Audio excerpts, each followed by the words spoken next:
What is the UK's second city? It's a debate that has been going on for as long as I can remember, but it's intensified recently since YouGov put the question to 57,000 people in a survey, asking which of these cities have a strong case to be considered Britain's second city after London. So I've smashed together a load of data comparing these 12 cities. We're going to delve into stats on GDP, jobs, number of businesses, even stuff like life expectancy and life satisfaction, to determine quantitatively with statistics what is the UK's second city. I'll be scoring each city on every one of these metrics to see how they rank against each other, and at the end of the video, I'll reveal the winner.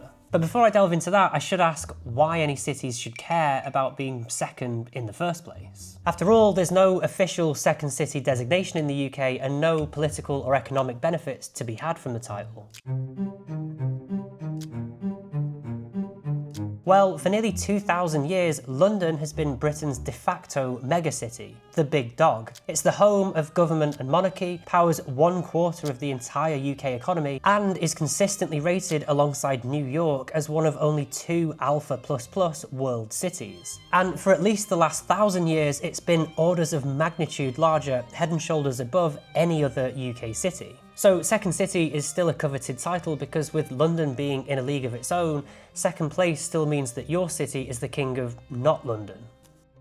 So why did YouGov put these cities specifically in their survey? Well, Edinburgh is the capital of Scotland, which is the second most populated country on the British Isles, while Glasgow and Liverpool were both at one point considered the second cities of the British Empire. And York and Norwich have each been the second largest cities in the country throughout history, with York being the capital city of the Roman province of Britannia Inferior and the Viking kingdom of Jorvik. But for the last few decades, the debate over what is at least England's second city has mostly revolved around 2 places, Birmingham and Manchester. Birmingham is by far the largest city outside London, nearly twice the size of Manchester with over 1 million people. And Birmingham has, for the best part of the last century, been widely considered as Britain's second city. This is Birmingham, a city of elegant squares and impressive buildings. It is Britain's second city, and the biggest example of the changes made by the Industrial Revolution. Its rapid growth during the Victorian era, combined with its massive manufacturing output during World War I, cemented its status in the national consciousness. Today, if you ask people from older generations what the second city is, they're likely to say Birmingham. But since the turn of the 21st century, opinion has shifted. A 2002 poll asking what is Britain's second city returned 34% of the votes for Manchester and 29% for Birmingham. Then in 2015, a YouGov poll found that the gap between the 2 cities had widened, with 30% for Manchester and 20% for Birmingham. And now in 2026, YouGov have asked the same question, finding that the gap has widened even further, with 66% believing that Manchester has a strong case as the second city and 48% for Birmingham, closely tied alongside Edinburgh. The same poll showed a clear generational divide, with younger people favouring Manchester and older people, as I mentioned earlier, favouring Birmingham. But even among older age groups, Manchester is now not far behind. While the 65% category is a clear home run for Birmingham, Manchester is just 1 point behind on the 55 to 64 category. So what's changed in the last 3 decades to influence public opinion like this?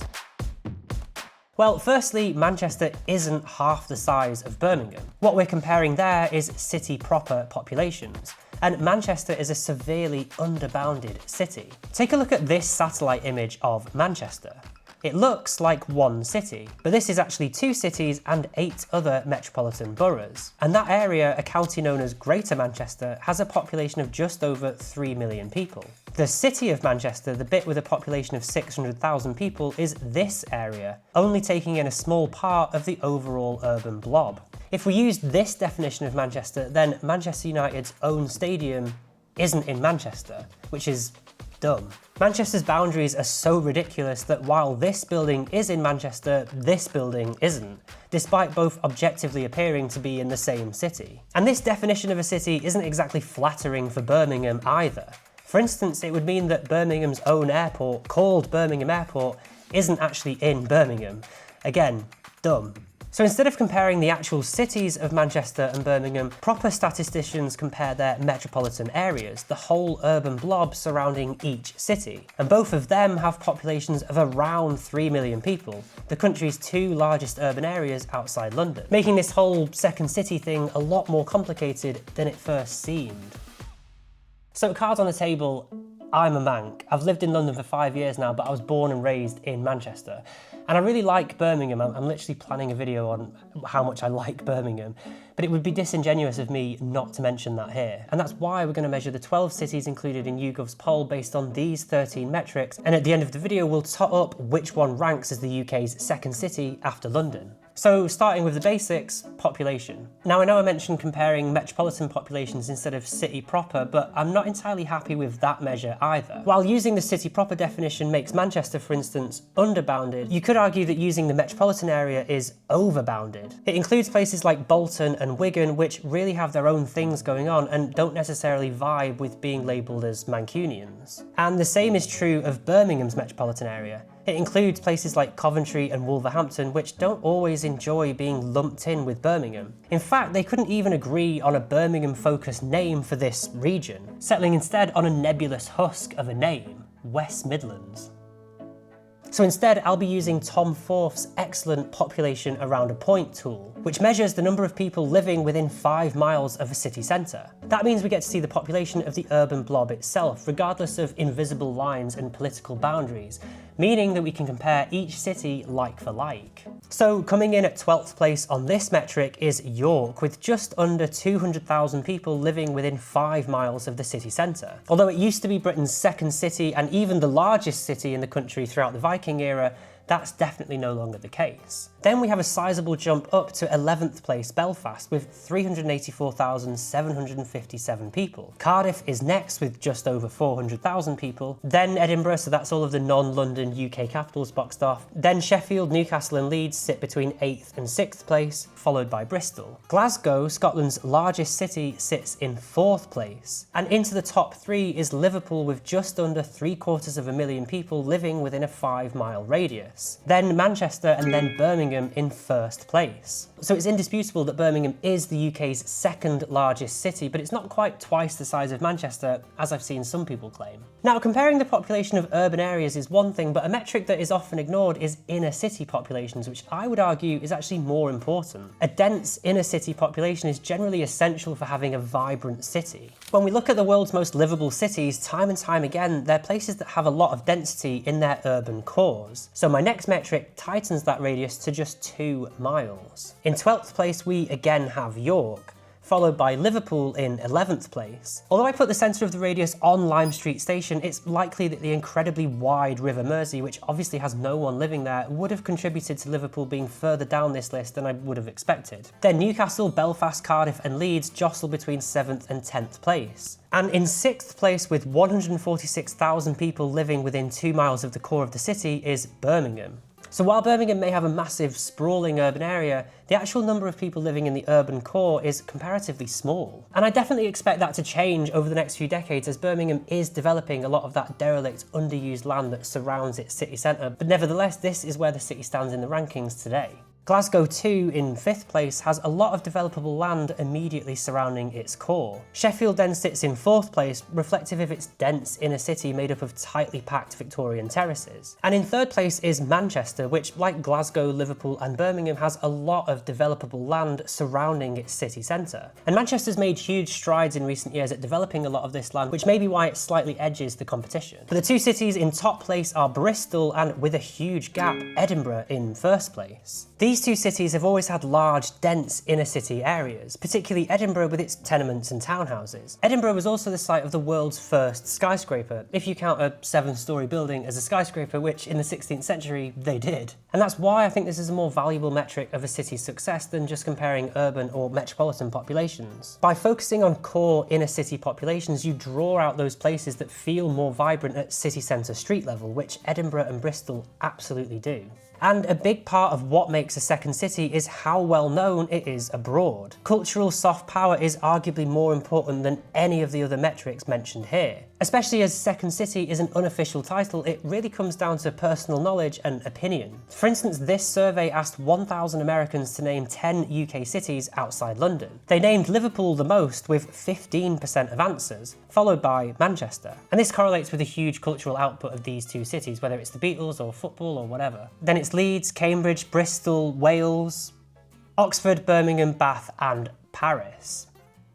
There you have it, folks. Paris is the second city of the UK. Thanks for watching this video. See you in the next one. To put this into stats we can compare our cities against, I decided to use visitor stats. So here are the most visited cities by international visitors in 2024, according to VisitBritain. Edinburgh tops this list with 2.5 million overnight visitors, which is surprising given it wasn't one of the cities mentioned in that US survey, but I guess they also mentioned Paris, so. And obviously Edinburgh is a massive draw for international tourists because it's just a stunning city. And next up, but a big jump down, is Manchester, which pulled in 1.5 million visitors in 2024. And I think that's a lot to do with football and music. Manchester obviously has 2 globally recognised football teams, it has 2 massive arenas and probably like hundreds of smaller music venues all around the city, which will significantly add to that total. And speaking frankly as a Manc, speaking Mancly, I wouldn't say that Manchester is really a touristy city in the same way that like Edinburgh and London are. There's no castles or palaces. I think its appeal is mostly in its like gritty, urban, almost kind of steampunk vibe, which is super cool, but it's probably not what a lot of people expect when they visit a European city like London, Amsterdam or Edinburgh. Then we have Birmingham, which I'd put in the same category as Manchester. You have a lot of music and conference venues which probably bump up those numbers. Liverpool is next in 4th place, and honestly I thought Liverpool would be higher. I'd say that alongside Edinburgh it's a proper touristy city.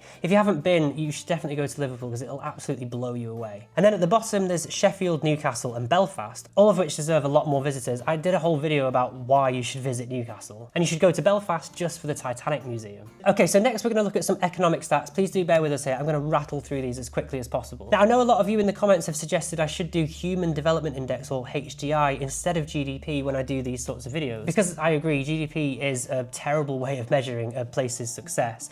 However, unfortunately the ONS don't provide HDI stats split by local authorities, so for this we'll have to use GDP as a sort of proxy. And another note on this data, I've used metropolitan areas for those that have them and local authority data for those that don't. In 12th place is again York, which generates just under £9.3 billion annually. There's a big jump up to 11th place Belfast, and then we have Bristol and Edinburgh, with Newcastle, Sheffield and Cardiff closely following. Liverpool then sits in 4th place, then Leeds, whose metropolitan area generates £81 billion a year. And in 2nd place we have Birmingham, with Manchester in 1st place. So although Birmingham's metropolitan area is bigger in population, it's Manchester that has the larger economy. In fact, it's 20% larger. And that squares when we compare GDP per capita. That's the total generated divided by the number of people in each area, with workers in Manchester each generating about 10% more than people in Birmingham per annum. Manchester isn't the biggest city by this metric though. That would be Edinburgh, where each resident generates nearly £70,000 per annum for the economy. That's 2.6 times Sheffield, which sits in 12th place. Unsurprisingly, therefore, Edinburgh residents also get paid the highest salaries too, earning £37,380 per annum by median average, followed by Belfast and Bristol, while the 2 usual contenders for second city are all the way down at 9th and 10th place. But this is flipped again when we compare the actual number of jobs in each city. Manchester and Birmingham are 1st and 2nd respectively, with Leeds and Glasgow both also boasting over 1 million jobs. By the way, if you want more detail on any of the stats and metrics that I'm running through in this video, I've written an article going into a deeper dive analysis which you can access on my Patreon, link here and in the description. If you're enjoying this video, please subscribe and give the video a like as well. And you can also support me via YouTube memberships and buy me a coffee, and I'll post links to both of those here and in the description as well. And looking at GVA, which measures the value of goods and services produced in each region, Manchester is in 1st place, about 20% above Birmingham, followed by Leeds, Glasgow and Bristol. Another similar trend can be seen when we look at number of businesses registered in each area, with Manchester at number 1 with 105,755 businesses, followed by Birmingham with 92,560 and Leeds with 70,745. Already we're starting to see that this question has no easy answers. By some metrics it's Birmingham or Manchester or Edinburgh or Bristol. While London is generally on top for every single one of these metrics, several cities can claim second position depending on how you measure.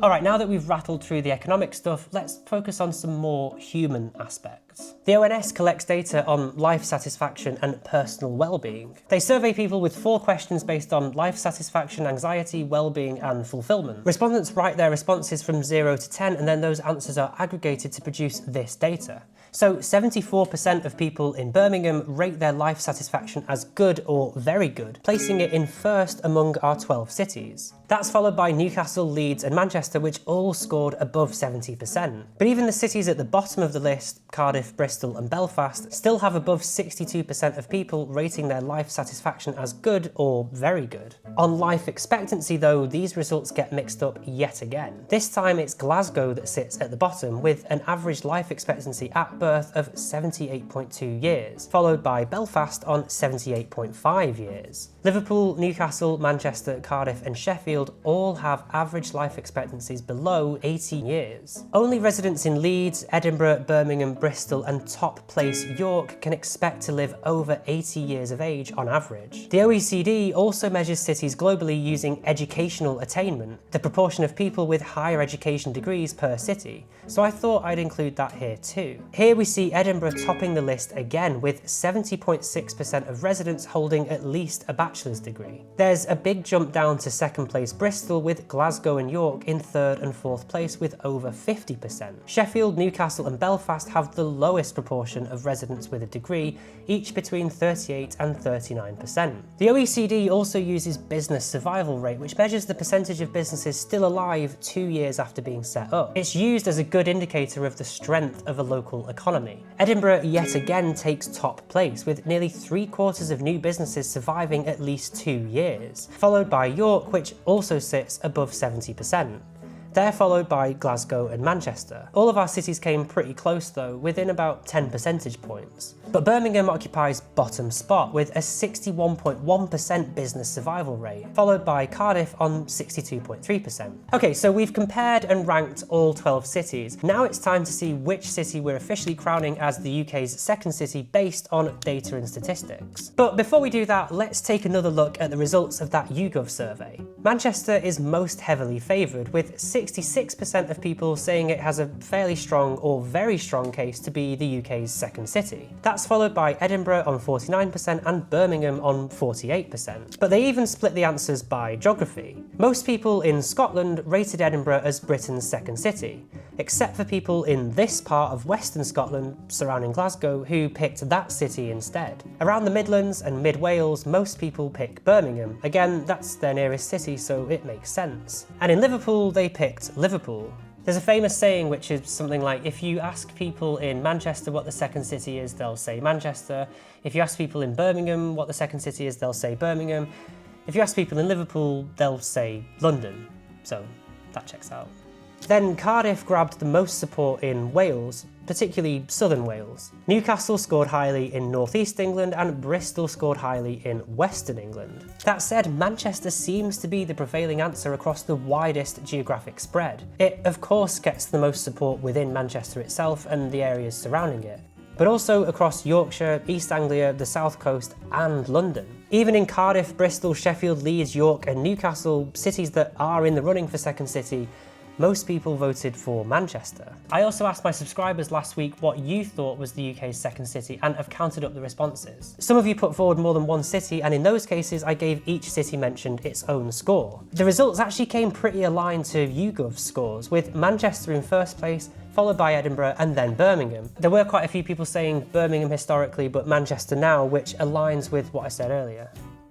Alright, so getting back to the actual data, I've counted where each city ranked from 1 to 12 in each of the metrics we measured and added them up into a total. So the city with the lowest points is going to be the one that appeared highest in most rankings. With a total score of 114, Belfast is in 12th place. It scored really well on GDP per capita and incomes, and although it was let down by everything else, it was never at the bottom of a table. Belfast is followed by Newcastle with 113 points. Life satisfaction was pretty high here, but it scored bottom of the table for median incomes and low down on other metrics. Then we jump up a bit, so Cardiff and Sheffield are tied on 104 points. Cardiff was let down by life satisfaction, where it came bottom of the table, and Sheffield by its GDP per capita, education ranking and visitor stats, coming bottom of those tables. Then we have York. It definitely won in history, but it hasn't kept pace with the population and economic growth of other cities over the last 200 years, coming bottom in basically all of those tables. It did, however, score top for life expectancy and second for business survival rate.